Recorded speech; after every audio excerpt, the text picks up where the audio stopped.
Hello there, welcome to the safety and handover video for Mimosa, who's just behind me. So when you arrive at the marina, you will have been given instructions on how to get here, which is the B hammerhead, and also where the keys are going to be located on board. When you come down onto the pontoons, you'll notice that we've got 2 metre keep apart signs, and we've got white markings which are every 2 metres on the pontoons for your safety. So let's jump on board and we'll go through the handover and safety.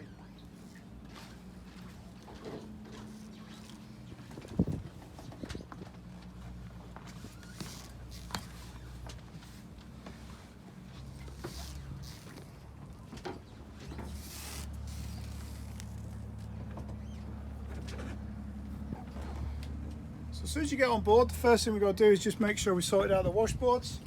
So this one is the square edge key. Just pop it in the lock, give it a click, and then just slide that one over, and then these just lift straight out.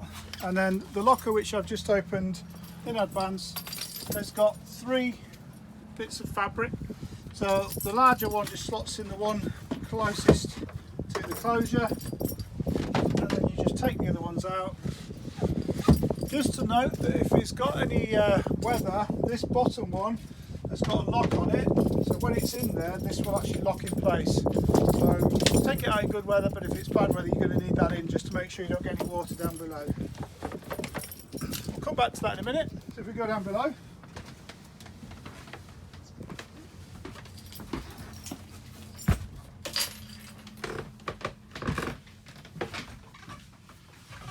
so the first thing you're going to find when you come down below is that if it is a day hire, if it is just a day sailing, the 2 cabin doors are both closed and they've got a sign on them that says please don't use the cabins.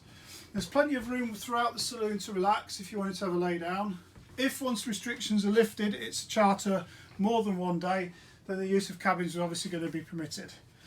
On the table you'll find the life jackets which have been fully sanitised for you, and also the boat's hire PPE pack, which includes face masks, gloves, hand sanitizer gel, and then there is a specially coloured yellow bag. Now what this is for is if you turn around to the galley, you'll see that you've got proper tea towels, and in the heads, just here, you've got proper hand towels. Also, we've provided you with some J-cloths. So if you could put all of the towels into that yellow bag, it just means that we can just grab that and put it straight in the washing machine. The bin liner, anything that's just refuse and rubbish, if you can just tie that up and leave it in the galley, we will then leave that for 72 hours and dispose of it for you safely. So the first thing we need to do is just look at fire safety and gas safety. So what we've got on board is we've got a whole suite of gas and fire appliances. First of which is we've got a large fire extinguisher which is just here, just by the side of the television. We've got another one which is just underneath the chart table. There is another one which is in the galley, literally just by the side of the oven. And also just up here you've got a fire blanket. In the aft cabin there is a smoke alarm, so if we have any problems with the engine that allows smoke into there, you may have an alarm. But as I say, the cabins are closed off for day sailing, but there is a smoke alarm in there. So if there was a fire, means of escape on the boat would be straight up the companionway, or because it's an emergency, if you open the cabin door you can escape through the forward hatch. Okay, that's there. Also there is 2 extra fire extinguishers which are in each of the cabins, which are just behind the doors in both cabins. So gas, the boat is fitted with a full gas alarm. So the gas alarm is just here, and it has got 2 test buttons, so you can see that both of those are working. If you had an alarm activate, then it could be a couple of things that have happened. Either one, you've put the kettle on and there's a little bit of gas that's gone down because there's a sensor right underneath the oven. 2, if somebody sprayed any type of aerosol, that will also set off an alarm as well. So if you get on board the boat and either of those sensors is alarming, then basically just open the hatch and just get some fresh air in. There is another sensor which is just underneath the floor here. So all you do is lift that up, and this is also the location of where the sea cooks are. So just at the side of here there is a sensor. So sometimes if it's got a lot of temperatures difference between sort of hot day and cold night, you might have something that could actually alarm that. So if you lift this panel up and just allow it to have a little bit of air in there, then it should just turn the alarm off. Any other problems other than that with alarm to do with the gas, if you just ring the 2 emergency numbers, which I will go through in a second. So what next? So that covers fire and it covers gas. In the chart table, what you will find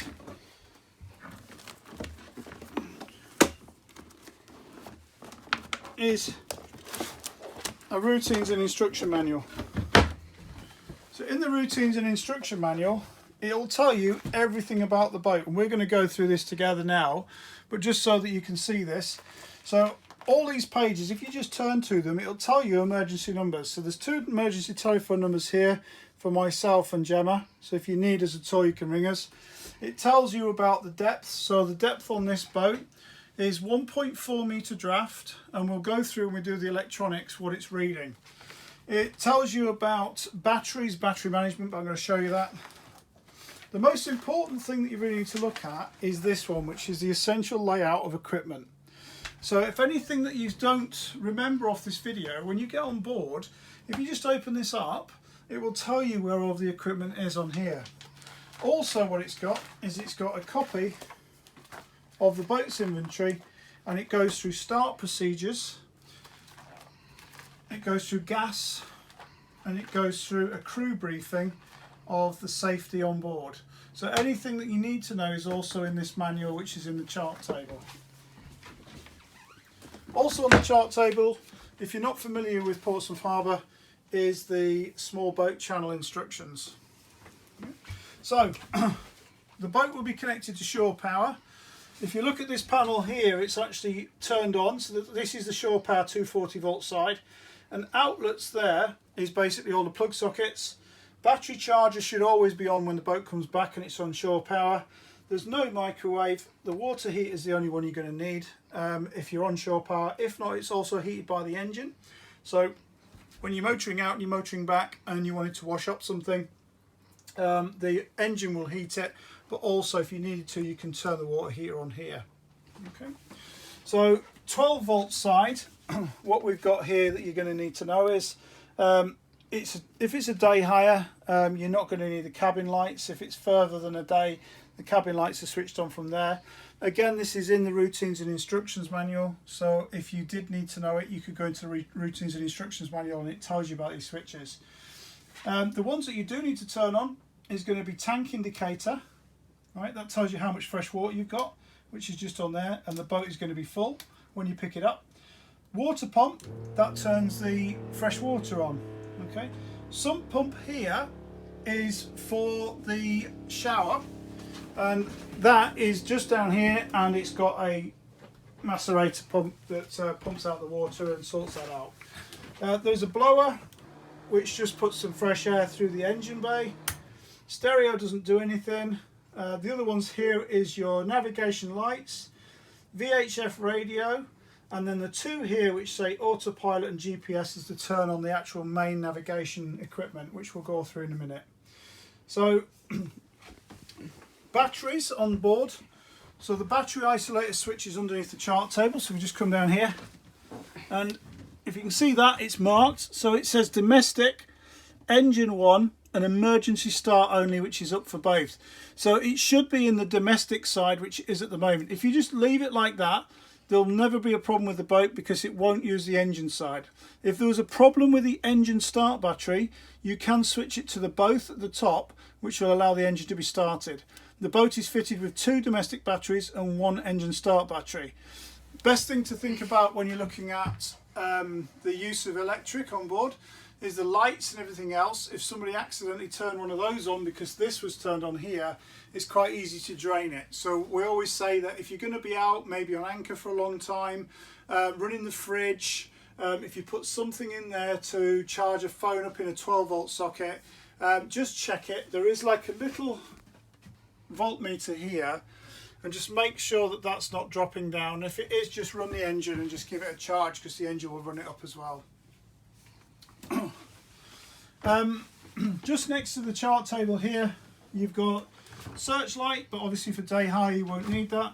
You've got a foghorn, you've got a set of binoculars, you've got the almanac for the whole area, and there's a cruising guide. Just above here you've got a charger box, so this is for if you needed to charge something up, but say day high you shouldn't need that. Everyday first aid box is just up here, so this is just for cuts or anything like that, or if you needed a plaster. There is placemats, and there is hot mats, and also the hand bearing compass, and you've also got a handheld VHF. So we do say that if you're going to do anything on the tables, if you can please make sure you've got mats, then you put them down on the tables. Chart table, everything you'd expect is in the chart table. If we go over to the other side of the boat, in here you're going to have mugs and glassware. This one has got all your plates and bits and pieces in it. Tea and coffee, 240 volt kettle and kettle for cooking if you're not attached to shore power. And then the two drawers up there, they have got all of your utensils, sharp knives in. There's extra kitchen roll on the top, and that one has got cooking utensils. Underneath the kettle, you've got there a nice big store if you wanted to put some food in that. The one thing just make sure is that this one here that says refrigerator, you just turn that on, that'll give you a nice cold fridge. Okay. So use of the heads on board, everybody used some marine toilets. So we've got a simple rule, and it's all just written on the wall there, so I'm pretty sure that everybody is used to these. If you've got anybody that comes on board with you out of your family that isn't, if you can just explain it to them. They are very delicate on board boats, and the last thing we want is for anyone to get a blockage which could spoil your day. So the easiest thing with this, just to make sure, is that the little switch lever there needs to be all the way over to the left for flush, and then when you pump that handle, that's when the water is going to come into the actual bowl. Once you've used the toilet, if you then flick it over to what's called dry bowl, if you pump it, then everything in the toilet is then going to be evacuated. If you then flick it back over, just flush a bit more water through it. And on this boat, the actual tubing from the toilet, from the heads, goes all the way from here to the actual stern. So you do need to pump it about 20 times to get enough water to move it out and then evacuate through the boat. It is a sea toilet, so please be mindful of where you are. If you're anchored somewhere and you've got swimmers and people using the water, just be kind.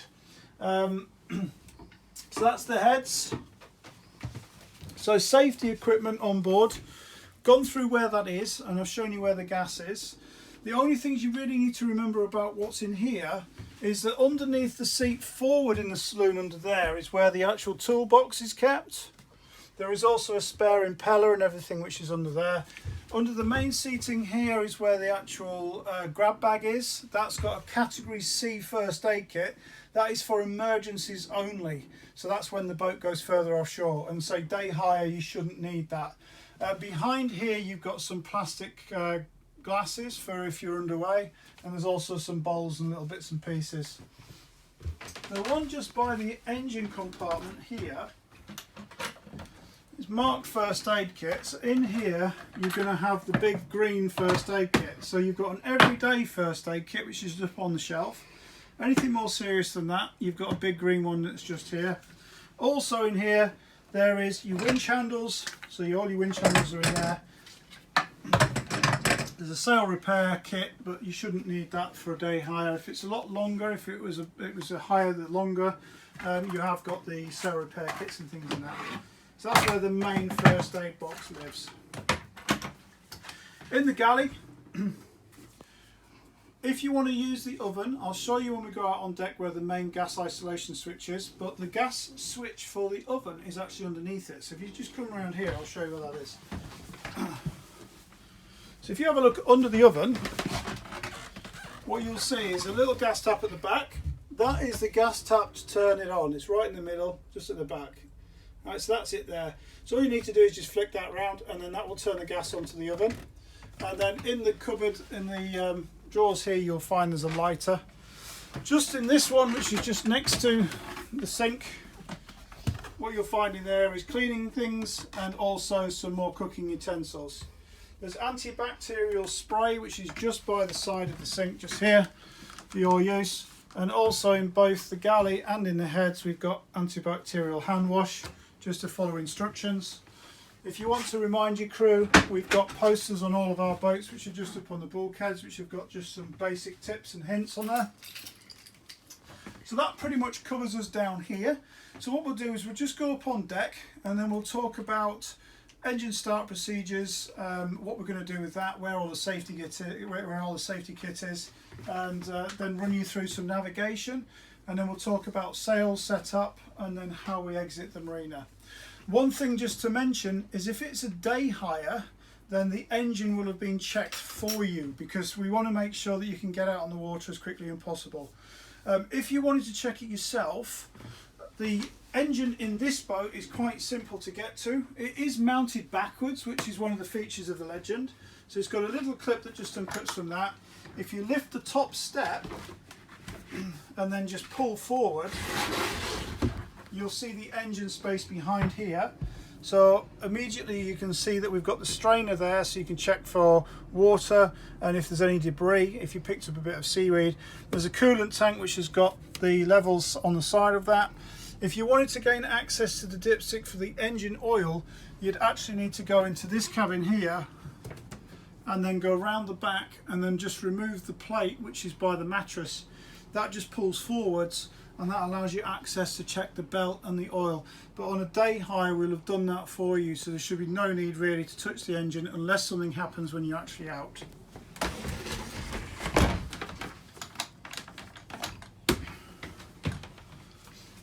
Okay, so let's go up on deck.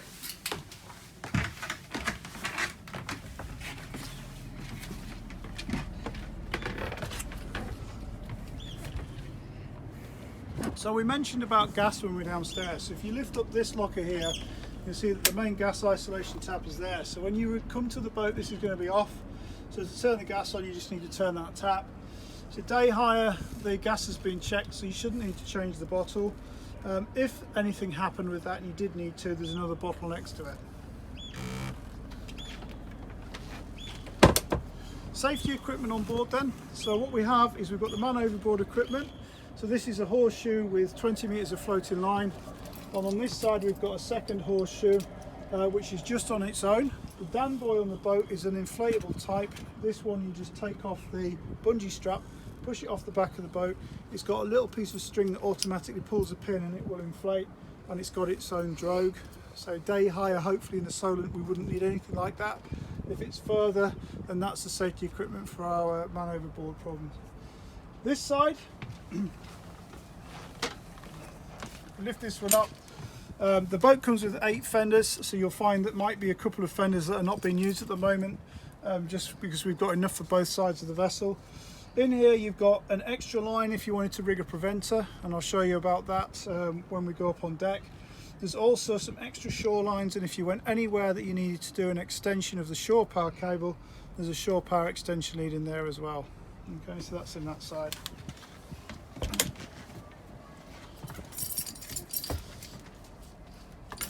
Just in the locker here, again this has got a bungee, so basically it just goes around the back and attaches there. Be careful, this is quite heavy. So we've got bilge pump handle, which is just there, and if you just look down here underneath the back step, you'll see that there is the manual bilge pump which is in there. The electric bilge pump is automatic and it has got a float switch. The boat is also fitted with a bilge alarm, so if you have any high water in the bilge, just here is an alarm box and that will sound, and you just need to check the bilges. So in here we've got this is a cover for the binnacle. We've also got a full enclosure which comes over the back, which is just off at the moment. You've got the ensign, you've got a scrubbing brush, you've got buckets, you've got boat hook, you've got your main flares box which is just here.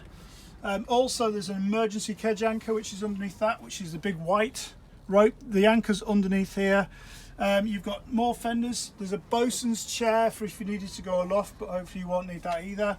There is a hose reel with attachments, and then underneath here you will see that there is a green bag. That is emergency cutting equipment for if you have a rigging failure, and underneath also is the emergency steering. So that is a bar type and then just down here on the floor we'd unscrew that, and that's where the emergency steering sits there if you had a steering failure. So when you're underway, you will probably find that you can get quite a few fenders in there to save you having to tie them up on the stern.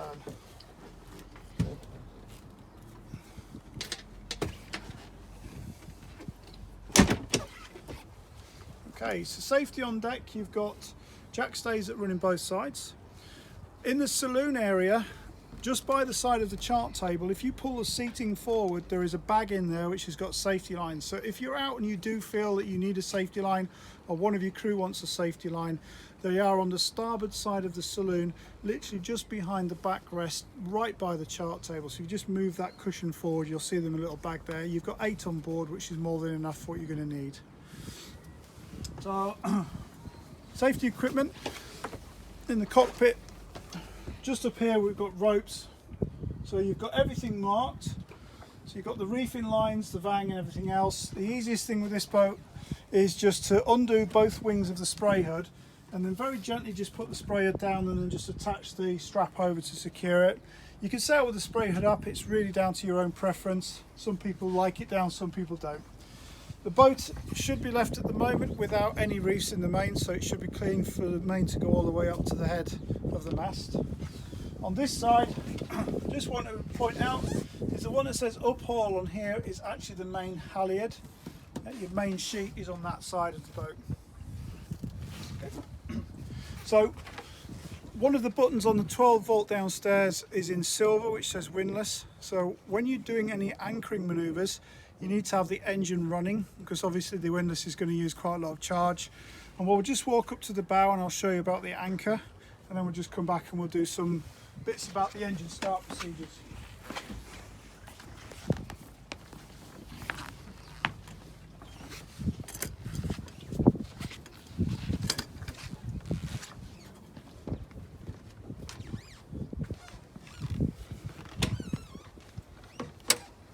We lift the anchor locker up.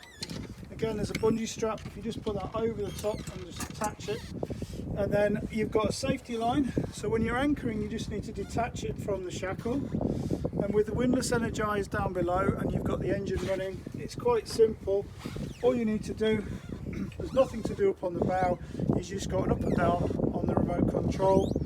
And if you just follow the markers here, all of the chain is marked out into different colours, so you can tell exactly what depth you've got.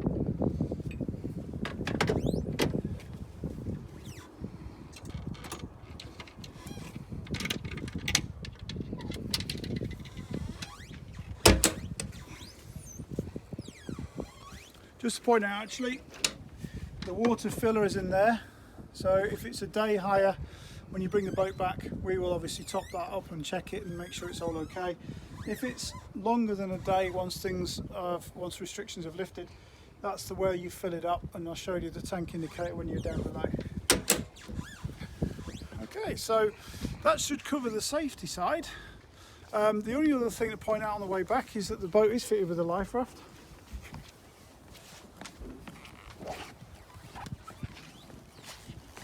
In the event that you need to use a life raft, it's an 8-man life raft. It just has a clip at the side. And then here we've got a hydrostatic release unit, which you shouldn't need to worry about. It's just if you need to use it, it would just be flick that clip and lift it out of its cradle. And just to remember that the painter's not attached. The painter is the rope that you need to secure to the boat before you launch the life raft. Okay, so that's just on the coach roof. Hopefully we never need those. We'll go back to the cockpit.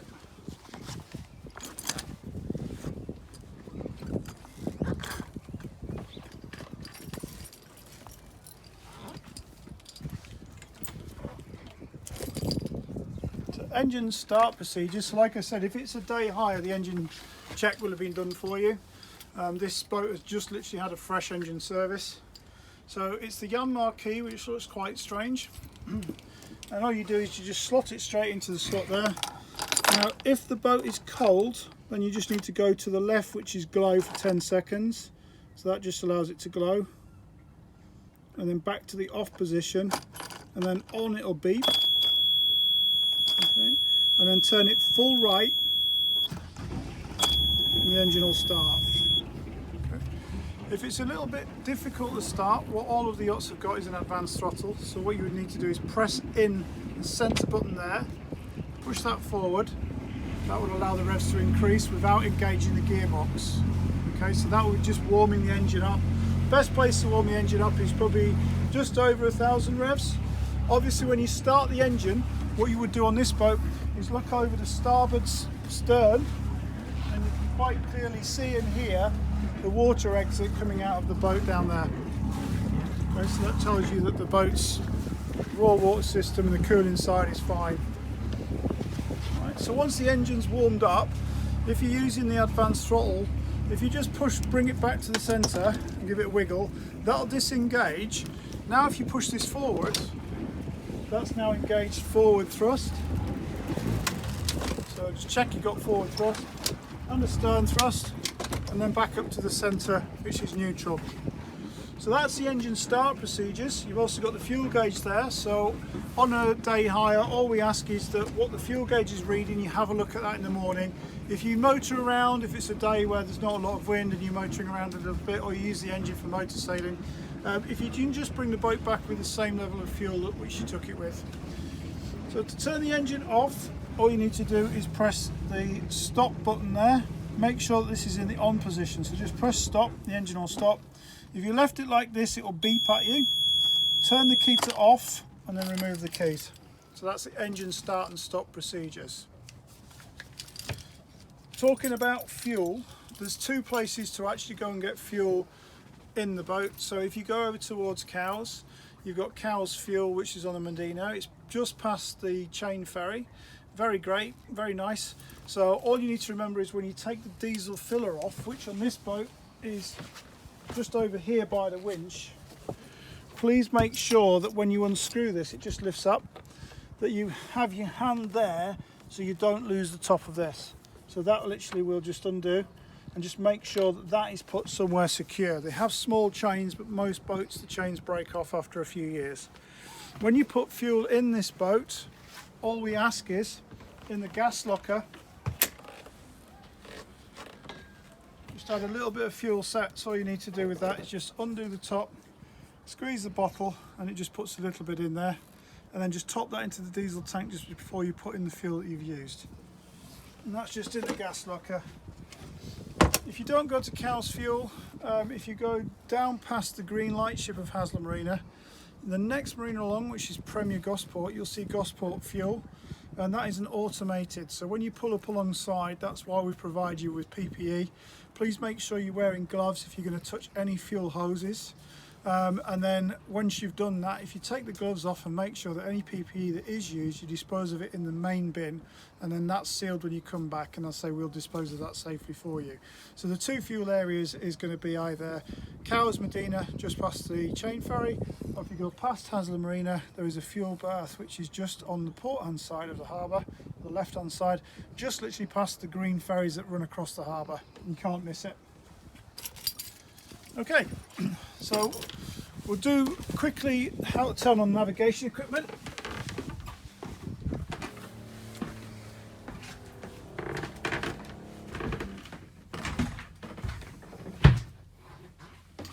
So navigation equipment, what you've got here is you've got VHF radio, you've got autopilot, and you've got GPS.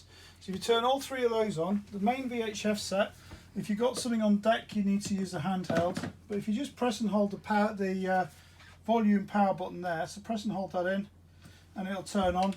This has got an integral GPS, so you don't need to worry about that. It's a DSC, so it's got the lift and press for distress. It will take a little bit of time just to find out where you are. And then to change the channel, it's just the up and down there. And then you press for volume, so you can then increase or decrease the volume. And then the squelch is the same. And then if you press the clear button, it'll then come back. You've got the little green button there which takes it to 16, so that's the VHF side on there. If we then go back up onto the binnacle,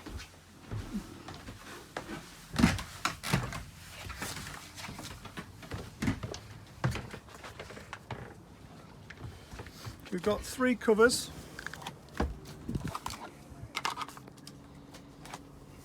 And then the main cover for the chart plotter. So if you just store those safely downstairs, or they could go in the locker, but just make sure they don't get squashed. So here you've got the autopilot, so auto standby. If you need to put the autopilot on, it is literally the bar type on this boat. So you need to put the bar over and then press auto. And when you want to take it off autopilot, make sure you take that bar all the way off and press standby. Wind speed and direction, depth, and this is reading under the keel. This is offset. So what that's reading is what you've actually got under the foot of the keel. Water speed and then log, and then this is the axiom plotter. So to turn this on, just put your finger on the power button and slide it across. That goes from red to green and it'll come up saying Raymarine. Again, this has got a built-in GPS, so it will take a little bit of time to find the boat's position. If you've not used one of these before, I'm just going to give you a real quick and easy way of doing it. So let everything start up. When it comes up, it'll ask you just to confirm that you know that it's a chart plotter and shouldn't be used for your only source of navigation. And then it's going to ask you to press OK.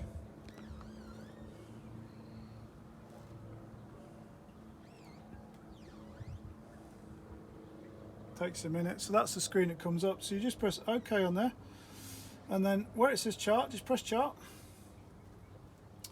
And then at the moment it doesn't know where the boat is, because as I say, it's got an integral GPS aerial, so it takes a couple of minutes to find where we are. And the boat has got AIS as well. Now the AIS only comes through the little area at the side, so any vessels that are within inside 2 or 3 miles of you will come up, but anything further than that won't. The boat's position is in the centre of that, so we can press the plus to zoom in. You can see there we're on the end of B hammerhead. You've got wind and tide direction arrows, and also there's going to be 2 arrows that come off this, one of which is your heading and the other one which is your course over ground. Now there's 2 arrows and there's 2 arrow heads. Now the arrow heads are set up on that to tell you where the boat will be in 12 minutes time. So it's quite easy to see. If you've got a boat coming towards you, you can see if that's on the line, there's a risk of collision. So the zoom in and out is on there. Also you can drag, a bit like an iPad, the screen. If you drag it and the boat's moved off, all you need to do is press that one, which is the find boat, and it'll put the boat back in the centre. And just to make things very easy for you, you've got your speed over ground and you've got depth under the keel, which is also on the screen as well. To turn this off, when you come back, press on the power button, slide it to the side, and then it's got the power button there. Press and hold that, and then it'll turn itself off. And it's as simple as that. And these ones, it's just the 3 buttons down below. So when you come back, it would just be turn those buttons back off, put the covers back on. This one just slots in at the top and then pushes on and clips on. That's the navigation equipment, and we can turn that off from down below. Okay, so the sail on this boat, she's a main sail driven boat. So the main sail is the bigger one of the two. It's got a smaller jib and genoa. So the main halyard is just attached there onto the back of the sail bag. So that's just on a snap shackle. And you just need to run that up on the starboard side of the boat, inside of the lazy lines, and then attach it to the head of the sail. So when you put this sail up, you must lift the boom up. So the vang or kicker that's holding the boom down and the main sheet, if you release both of those and just allow the boom to raise up, that means then that you won't put tension on the leech back edge of the mainsail, which can damage it. So if you're putting the sail up or down, please lift the boom up on this boat. She has 3 reefing lines. All reefing lines are led back to the cockpit. There's no need to actually clip on anything at the mast, so you just need to drop the sail down and pull in the reefing lines for which one you like to use. So if it's a stronger wind day and you needed a reef, this boat likes to reef on reef 1 at around about 14-15 knots. If you're pushing 17 knots, she's a main sail driven boat, you'll find that she's going to heel quite a lot, and then you're going to need to reef down a lot earlier. So about 15 knots of breeze, then you just need to look at reef 1, and as I say, all of the lines lead back to the cockpit. The furling line is the blue one, which is here, and it's self-explanatory about the sheets. The only thing with the jib is please make sure when you're reefing or you're furling that you go head to end. That is because there is a stainless bar which is on the pulpit, and if you are downwind trying to do it, you can get the foil just above the drum to touch that, which will just mean you've got a bit of restriction trying to furl it. So just turn the boat a little bit head to wind and then you won't have any problems furling it in. Traveller runs across the top of the arch. You'll see that she's got port and starboard colour coded lines, very easy to use. And the only thing is, for downwind safety, this line here, which is attached to the back of the boom, this has got a knot just tied onto where the pulley is there. This is for you to attach a preventer line to, so you don't need to lean out and actually touch the boom. So you'll find it a lot easier. And that's the long line, which is in the rope locker that I showed you earlier, just down there. Okay, so I think we've pretty much covered everything. The only thing to really say is about shore power. So the easiest thing is, we've got some smart meters here and some smart pedestals. So if you disconnect everything from the pedestal, it means it turns the electric off. So if it's a day hire, if you just unplug the boat and then you just leave the shore power lead very safely just on the pontoon, then it means that when you come back, you can just plug it back in again, and the actual the socket will be on. If it's more than a day hire, then the adapter, which goes into the socket, and the shore power lead, take it with you, but you will need to give us a ring when you come back, because we will just need to go onto our smartphone and turn that back on once you've reconnected. And so when you reconnect it, then all you need to do is turn on the main 240 volt switch downstairs and then sockets and battery charger on. Okay, so this is B Hammerhead, and once you've gone through the boat and you're happy, just give us a ring, just let us know that you're happy and that you haven't got any questions.